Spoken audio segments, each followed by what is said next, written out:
Hey guys, let's talk about the AP test today, and we'll go through our very first free response questions together. What I've shared with you on its learning is what I'm calling my AP Chemistry exam help sheet. So this is just an overview of a lot of different things that you should really be aware of, structural things, but also just strategies for how to approach both sections. So let me give you a full rundown of what's happening. Okay, in exactly 2 months' time, the AP Chemistry test will happen. You will be taking the test on May 7th at 8 a.m. Most likely, that's occurring at NTC, but that is still potentially open depending upon COVID restrictions and things like that. But anyway, so your test date is May 7th, which is a Friday, and the test time is at 8 a.m. You will not be taking it here at West, or I should say you most likely will not be taking it here at West. I'll let you know where it is when I know more. The test is comprised of two sections. Okay, by the way, I'm sorry. It's a paper pencil test. So you will not be using a computer. You will not be taking it on a computer. You will be going somewhere in person and taking the test with paper pencil, kind of like an ACT test booklet kind of a thing. Okay, it's not a great booklet, but we'll talk more about that too. There's two sections. The first section is the multiple choice section. It is a 60 question test, as you can see, 90 minutes allowed. Now, what scares people about the multiple choice section is what I have listed fifth, which says no calculator. The multiple choice section, you're not allowed a calculator on the AP Chemistry test. Now, I can only imagine you're freaking out right now, or there's some anxiety that just crept in pretty strongly. They don't make you do calculations. Okay, their multiple choice questions are different than mine. For my tests, I oftentimes have some pretty big calculations for a single multiple choice question. That's not the way AP does it. Okay, for their multiple choice questions, I'm not saying there won't be math. There will be math, but it's always done with like nice, happy round numbers. Okay, now it's not always instantly obvious that they're nice round numbers, but it always works out to be nice round numbers. Here's what I mean, for example, right? They might give you like 0.693 moles of something. And then they're like, okay, well, you have 0.693 moles, and you have, 69.3 milliliters. What's the molarity? Something like that, where it's like factors of 10. You know what I mean? So they'll use like obscure values, but those values always have like nice relationships, so that it's like factors of 10, factors of 5, whatever the case may be. So there isn't a calculator on the multiple choice test, but again, we'll look at multiple choice later. I'm not going to do that today. I think the free response section is a little more daunting, so we'll start there. But anyway, so just so you're aware, because I think that's obviously important to know. Their multiple choices questions are also only 4 choices, which is nice. Not 5. A lot of mine are 5. Use a pencil. It's in a test booklet, and you're allowed your AP periodic table in your formula sheet. Now, when you take the actual test, the packet that we've been using all year. Hold on.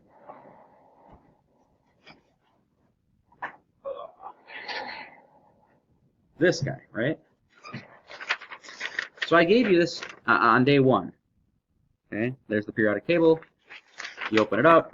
Hey, you got some formulas. Hey, you got some more formulas. And this is what I've been calling your formula packet, right? This is in the test booklet. It's in like the front or the back. I forget where they put it, but it's either in the front or the back of that test booklet.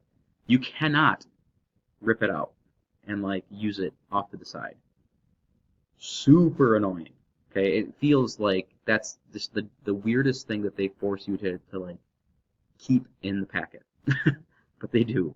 So as soon as you get your test booklet on that day, you're going to dog-ear that page, obviously, because you're going to need it, right? If you need to solve for the molar mass of something, you need to get to the periodic table. If you want to reference an equation that you know is in the packet, you want to make sure you can get back to that page. So you're allowed this, the periodic table and the formulas, on the entire exam. Okay, on the entire exam. That's the only resource you get. All right, so strategies for multiple choice. I'm going to read through these because I know if I don't, you won't. No offense. Or I should say, if I don't, like 6 of you will. And I would prefer that all of you hear this if you're going to be taking the test. So, strategies for the multiple choice. Read the questions carefully. When pressured for time, many students make the mistake of reading to the questions too quickly or merely skimming them. By reading a question carefully, you may already have some idea of the correct answer. You can then look for it in the responses. So please, please, please, please, please. Again, the timing of the multiple choice isn't too bad. It really isn't.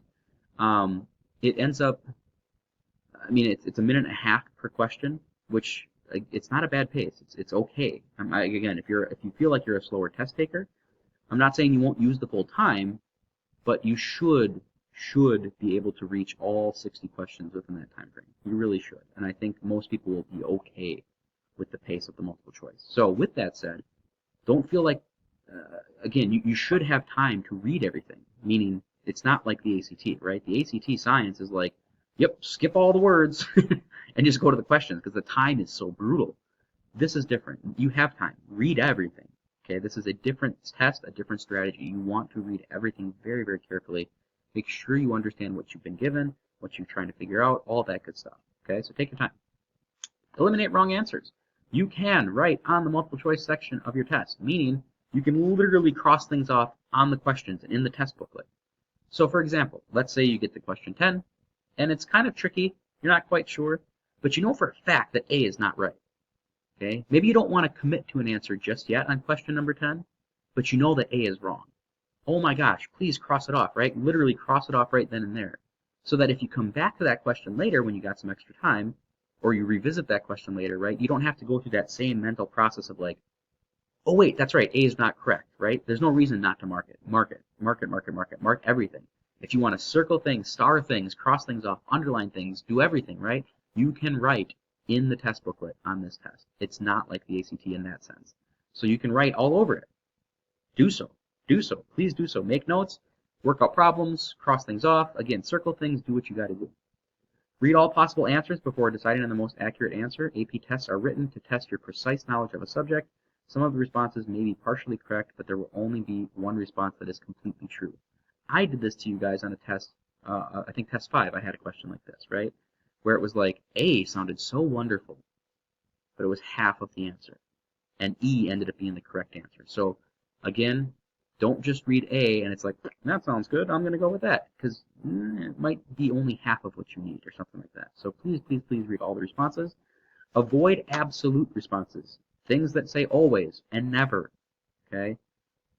Careful, right? And I'm not saying they can't be correct, but this is just a general test taking strategy. When there's like an option that's like, this always occurs, this never occurs.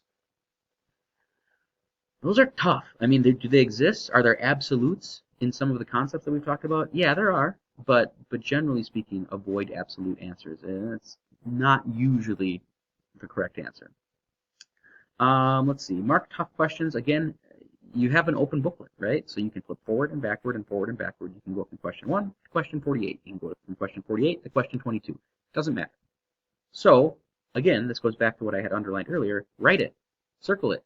Underline it. Cross it off. Do everything you need to do, right, to make notes, so that if you hit a tough problem and you know you want to come back to that one later, make notes and again mark things so that when you do revisit that question, you don't have to waste 40 seconds thinking about the exact same things you had thought about an hour ago. If that makes sense. All right, types of questions. Best answers. That's that's multiple choice test, right? You pick the best choice. Non-calculated computations. So these questions require calculation without a calculator. Simple mathematics or the choice of the correct algebraic setup will be involved. Round the numbers in your head to simplify the process. So if they give you, you have 99.9 grams, right? Don't try to do mental math with 900 or 99.9 grams. Do mental math with 100. So you can take and even if they give you some weird values, right? Because again, they'll look like it's going to be like a really tough math problem, but the numbers are all friendly. They're all going to work out to a pretty nice value. So when they give you like something close to a nice round number, just use the round number. You know what I mean? And you should be able to infer the correct answer from there. Long questions. These usually involve some sort of graphic or a description of a laboratory experiment. The graphics may be used for several multiple choice questions. So multiple choice questions, there's not too much variety, but there are some that are more involved, right? They will give you a data table. They will give you a graph. They will give you some sort of lab setup, and it takes longer to weed through it. Sometimes they give you a graph and data table, and it's like used for the next 3 or 4 questions, right? I've done that on my test too. So please, again, just kind of be aware of what's out there. All right. The next section, the free response section. The free response section is 7 questions long, and you get an hour and 45 minutes. So in total, 60 multiple choice questions, 90 minutes, 7 free response questions, an hour and 45 minutes. For a grand total of 60 multiple choice, 7 free response, 3 hours and 15 minutes to take the whole thing. Okay? It's long. It's a lot. It's an intense test. There's no 2 ways around that. But it's March 5th, so we have time. We can prepare. We're going to get through all the content, like I had said, and we're going to give you practice. We're going to make sure that you have practice reading through AP questions and getting ready for this test. Now, at the end of the day, sorry, this is like a side tangent from what I'm actually starting to talk about, but at the end of the day, it kind of hurts me to say this, but it's kind of on you. You know, I can give you all the practice material you'd like. I can provide you with the content, and I'm doing that all year long. But at the end of the day, if you want to pass this test, you have to start studying. Okay? If you don't study for this test, meaning like if you're just using my Friday videos now from here on out and my class, and you think that like sitting in my class and watching my videos on Fridays are going to be enough to pass the test, you're wrong. Okay? I promise you, you're wrong. It's a tough test, and it's on you to start studying. It's on you to start preparing. Now, if you're curious about how to study, how to prepare, that's where I can help, obviously, right? But truthfully, you have to put work in outside of class to pass this test. It's the truth. Flat out truth. Okay? So I'll say that a whole bunch in class too, don't worry. Anyway, so free response, 7 questions. 3 of these questions are what they call long, and 4 of them are what they call short. The long ones are going to be 10 points. The short ones are going to be 4 points. The points break down differently depending upon the question. We'll look at one in just a little bit.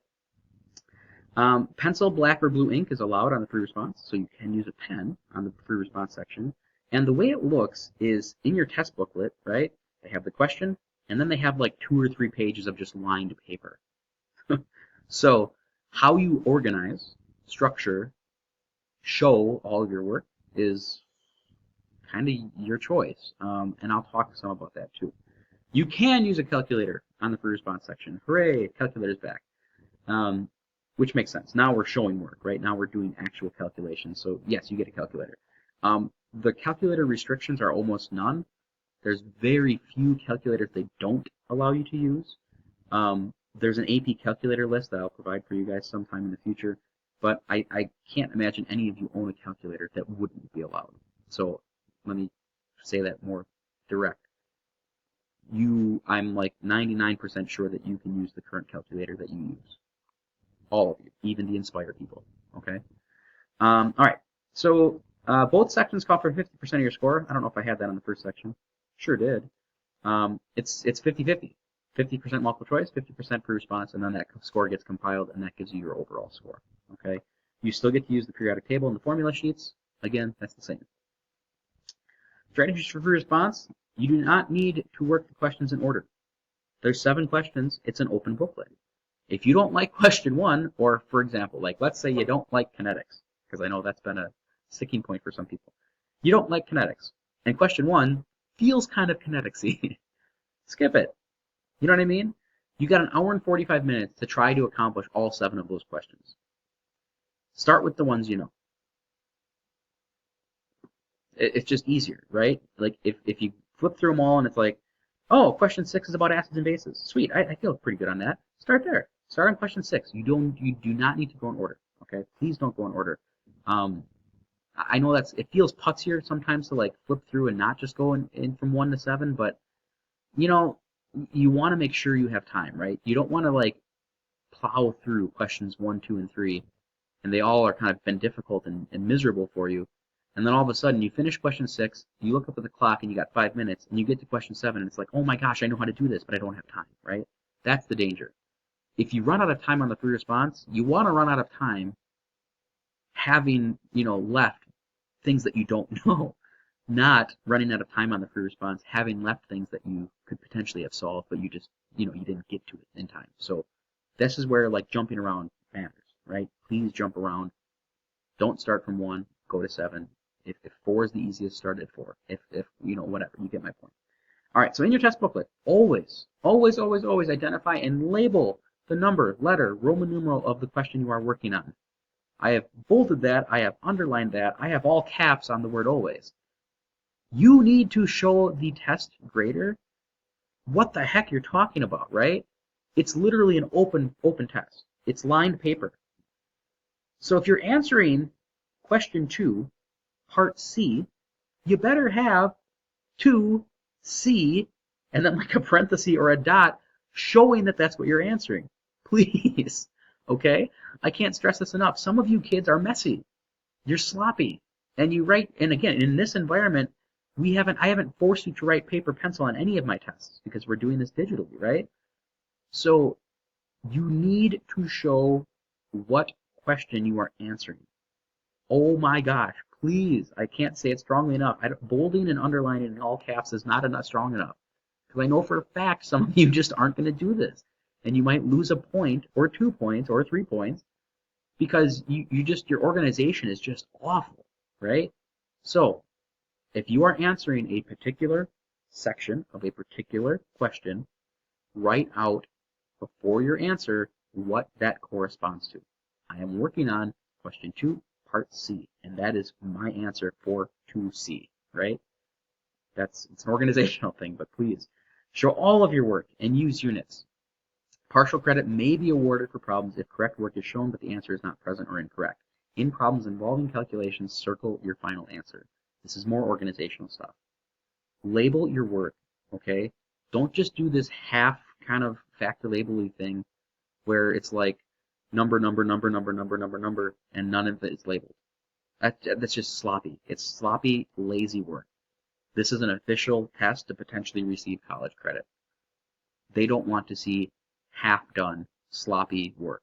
They want to see full, complete, organized, labeled everything. Okay? This is chemistry. Scheidler grilled you last year, I know he did, on labeling everything. This is why. This is how chemistry works. If you want to prove you know chemistry and deserve college credit, you better act like a real chemist and show your work like a real chemist. That doesn't mean all willy-nilly just numbers and no labels. No, no, no. You have to label everything. Show all of your work. I'm like getting angry this morning. But I know some of you struggle with this, and I know it's a pain in the butt. I've got a degree in chemistry. I know how annoying it is to label everything, because I've had to do it for years. Okay, when I was in school, I had to label everything, and I was a sloppy, messy, lazy student at times, right? So I get it, but oh my gosh, label your work. This is an official test to prove you know what you're talking about. Show it in the appropriate manner. Cross out incorrect work with an X instead of spending time erasing. You've got multiple line pages. If you start a problem and you get halfway into it and you're like, huh, wait a second, I'm not doing this right. I know how to do it now. Don't erase. Big old X. Anything with an X through it, they'll ignore. The test readers have been instructed to ignore anything that is crossed off. Okay? So if you feel like you're going down the wrong path and you know the correct path, cross off what you've done and just start fresh. Again, label where you're at, right? Make sure you start your answer with the label, but just cross it off. You don't have to spend time erasing. Be clear, neat, and organized in your work. If a grader cannot clearly understand your work, you may not receive full credit. Even if you are graders of the AP tests, they are given like instructions on how to grade, right? And if there's an answer with just a half kind of hodgepodge mess of work, they don't always give credit. Okay? Answers without work are potentially, signs that you were cheating or looking off your neighbor, right? So again, almost all my initial bullet points here have been organizational, and it's a big deal. It's an open format. You have to format your answers in a neat, concise, legible, obvious way, right? You cannot just have it all messy. Attempt to solve every part of every question. Even if your answer for the first part is incorrect, you may be awarded points for the remaining parts if the work is correct. Here's the deal. My tests, sometimes when I do like free response, and again, this year's been unique, but when I have free response, sometimes A ties into B and C, right? That's not great. I know it's not great. Usually with the AP test, they don't have that. They try to avoid that. Meaning, if you get part 2A wrong, that doesn't mean that you can't answer 2B.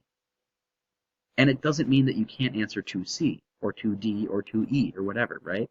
Each of those sections underneath that question is independent, kind of, mostly.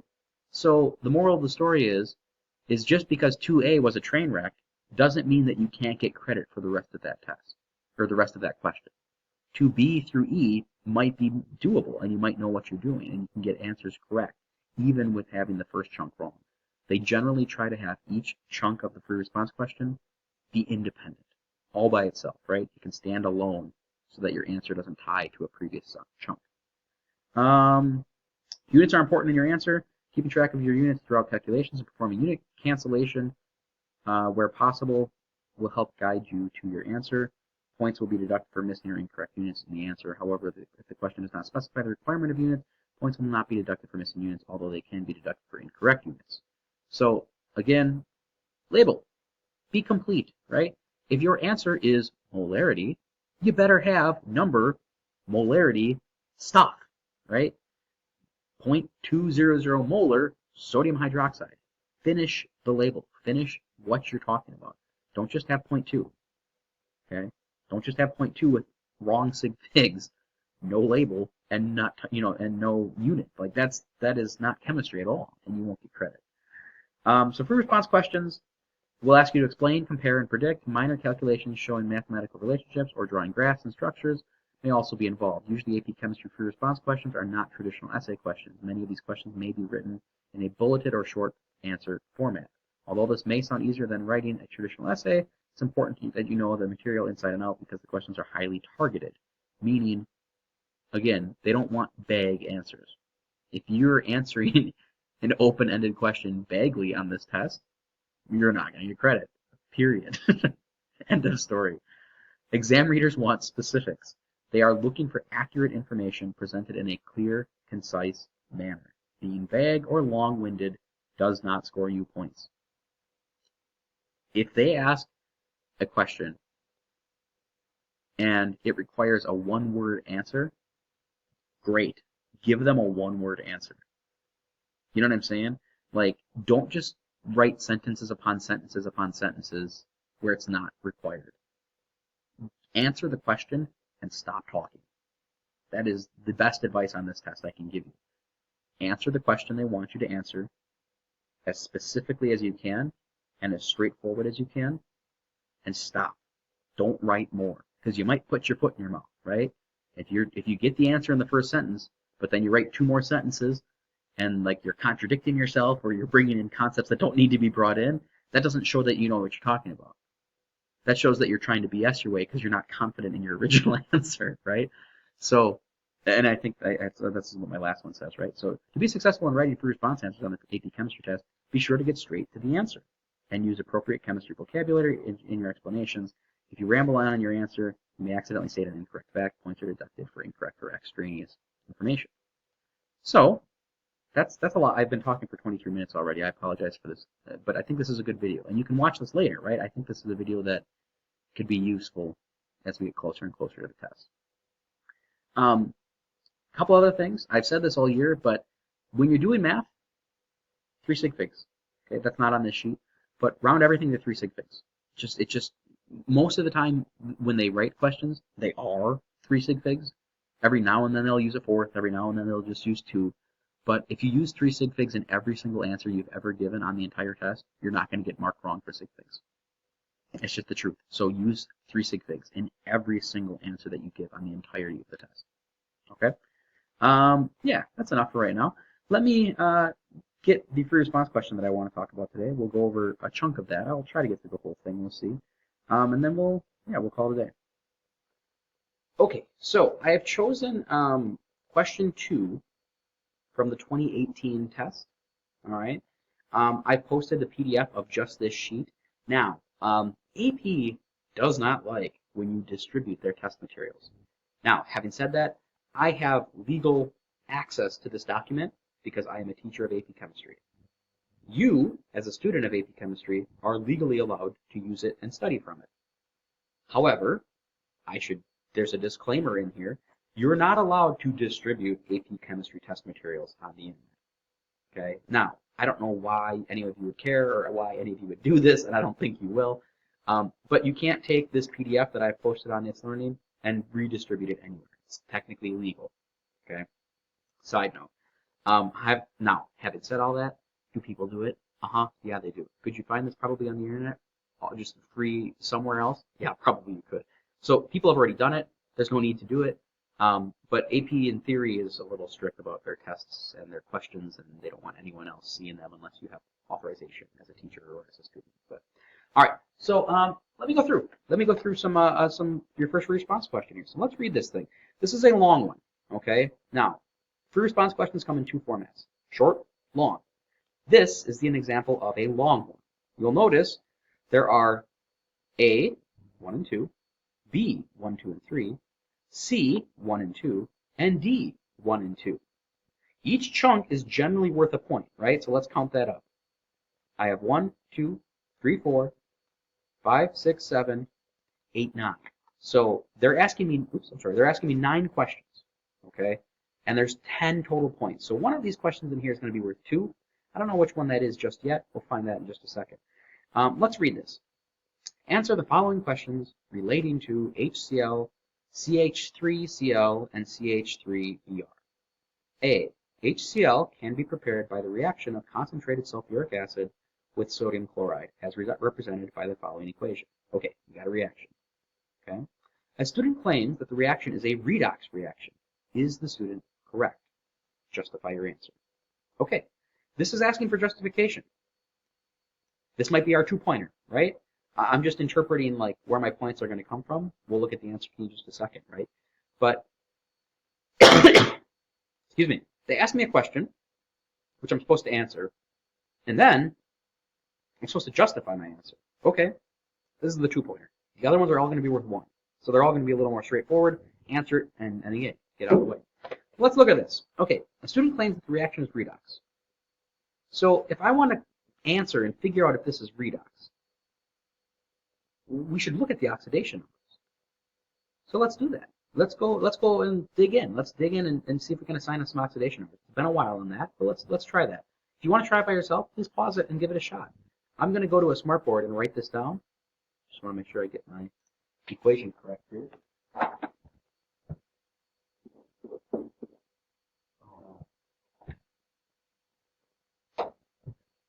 Can't do it.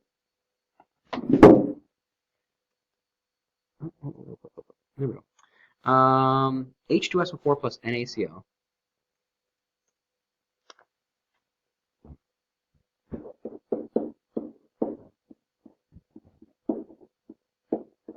yielding, what was it? Was it HCl? Sorry, bad teacher. HCl and Na2SO4. Okay, perfect.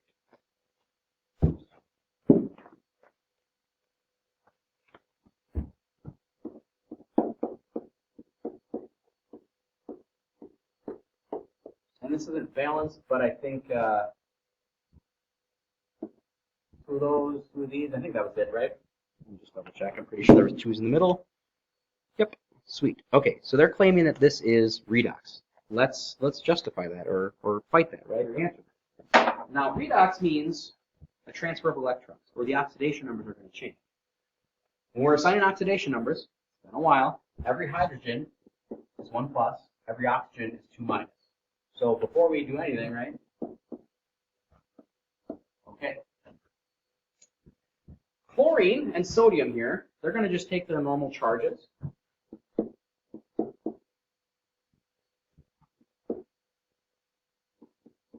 And then it comes down to the sulfur. The sulfur is an oxidation number of, let's see, we got 2 plus, we got 8 minus. It looks like the sulfur's 6 plus for my math. And I think it's going to be the same over here, right? I have 2 plus, 8 minus, Did any of the oxidation numbers change? Nope. Is this redox? Okay, question 1, part A. And answer 1. No, this is not redox. That's all you need to say. Justification. The justification is none of the oxidation numbers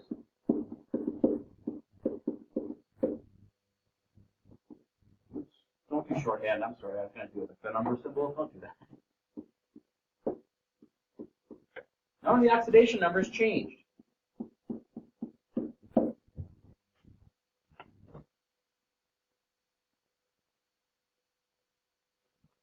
Okay?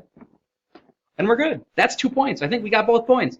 We clearly answered the question, and we justified why. Okay? No, it's not redox. None of the oxidation numbers changed. Perfect. All right, question A2. Calculate the mass in grams of NaCl needed to react with excess H2SO4. Okay, that's good. That's a good word, because now we don't have to worry about, limited reactant stuff. To produce 3 grams of HCl. Assume the reaction goes to completion. We're going to produce 3 grams of HCl. That's what we know. We're trying to figure out how many grams of NaCl we used to get there. Okay, 3.00 grams of HCl is where we're starting. Let's write it out. This is question 1A, part 2. I have 3.0 grams of HCl, and I am going to figure out how many grams of sodium chloride it took to get there. So it's factor label. It's stoichiometry. How nice. They started the test so nice this time. 3 grams of HCl, we're going to go from grams of HCl to moles of HCl. We're going to go from moles of HCl to moles of sodium chloride. And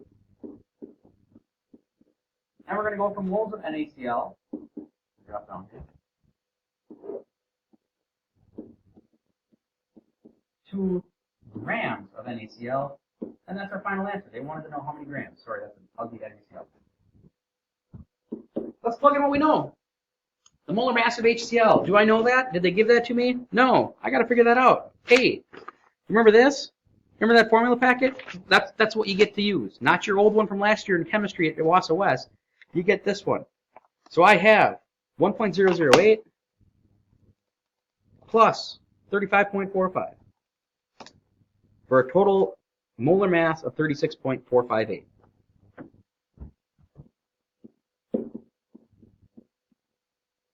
One mole. The ratio between HCl and NaCl is 2 to 2.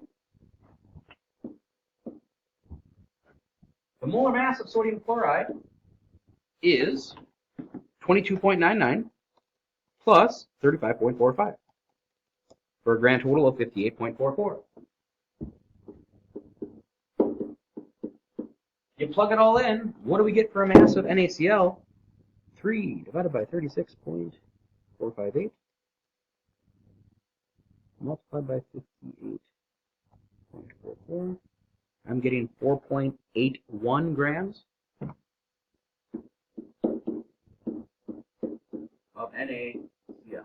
And I will circle my answer to ensure that the reader can find it. This is perfect. Now, we showed all our work. We have everything labeled. Everything is organized. You can clearly see it's question... Oh, I'm sorry. We're in question 2. Look at... See, I'm screwing up. Okay, so this is question 2.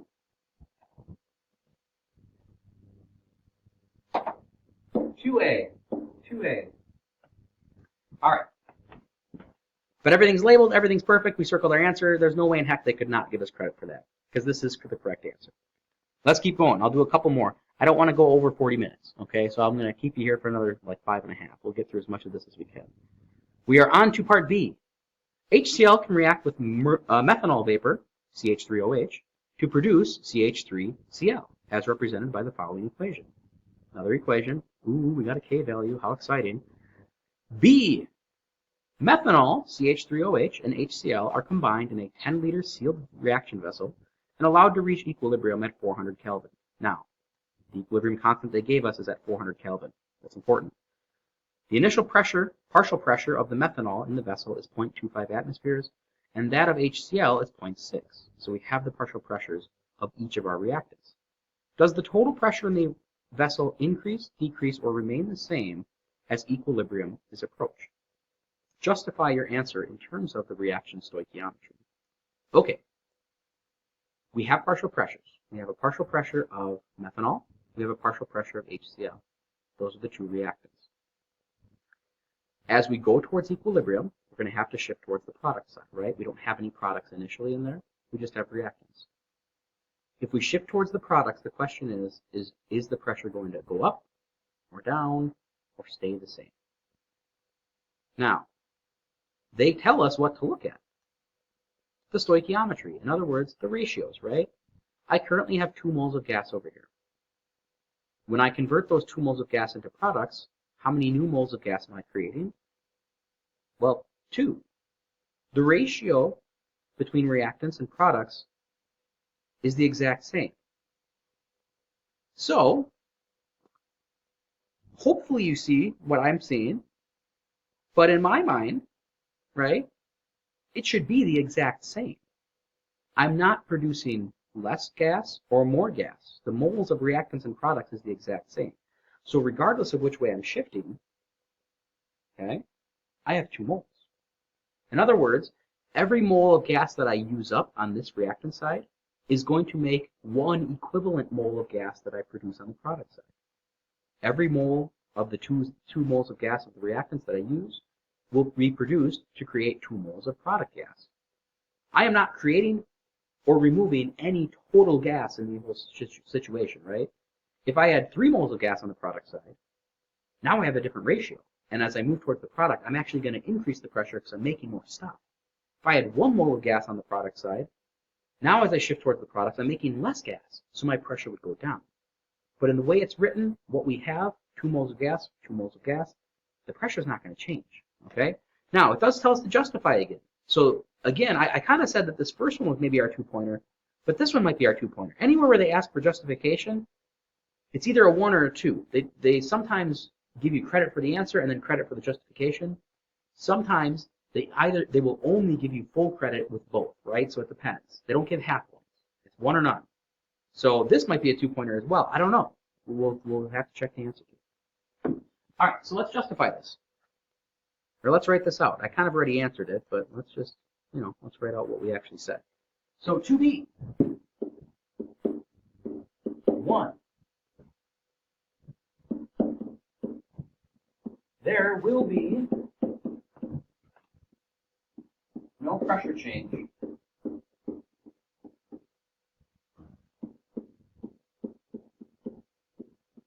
as this reaction approaches equilibrium.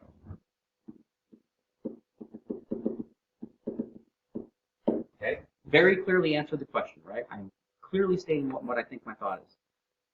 The second part is justification. Okay, there will be no pressure change as this reaction approaches equilibrium. Why, right? Well, the reason why, there are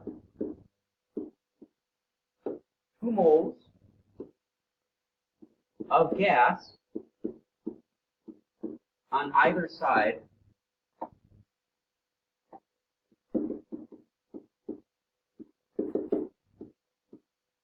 of the reaction. That's all I need to say. That's enough justification. There are equal moles on both sides. Maybe saying they're equal moles would be a better answer, but I'm pointing that out, right? There are 2 moles on both sides. All right, I'm gonna stop. I know this got long-winded. This was a lot of intro, right?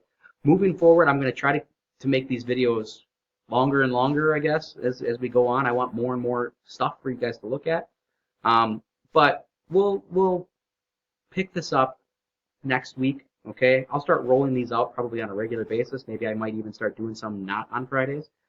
Actually, you know what? Here's a good idea. Maybe what I'll do is on Tuesday when it's ACT day, I'll roll out the rest of this question because I want to finish this question. I don't want to leave it kind of hanging.